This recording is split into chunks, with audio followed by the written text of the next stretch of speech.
प्रधानमंत्री फसल बीमा योजना को नहीं आसीगला एक नुआ सूचना। एवं आपण निजे मध्य घरे बसी करें फसल बीमा।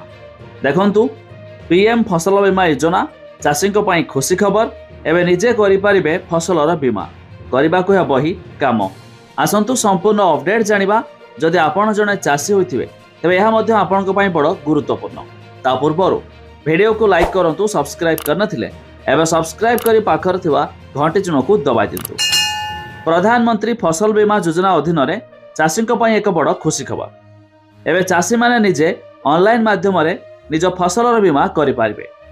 यह योजना चाषी मानक प्राकृतिक विपर्यय, कीट पतंग एवं रोग जोगु फसल नष्ट होबारु आर्थिक सुरक्षा प्रदान करे। तेबे 2016 प्रधानमंत्री नरेंद्र मोदी द्वारा आरंभ होइथिला। तेबे योजना 2025-26 ପାଇଁ 69,515.71 कोटी टंकार बजेट मंजूरी होइछि। तेबे चाषी माने निजे ऑनलाइन माध्यम फसल बीमा ପାଇଁ आवेदन करि पारिबे। तेबे एथिପାଇଁ एहर ऑफिशियल वेबसाइट pmfby.gov.in को जाई मध्य एथिरे अप्लाई करि पारिबे। एमिति कि जेकोनोसी जनसेवा केंद्र हो किमा मो सेवा केंद्र को जाई आवेदन बा रजिस्ट्रेशन मध्य करि पारिबे।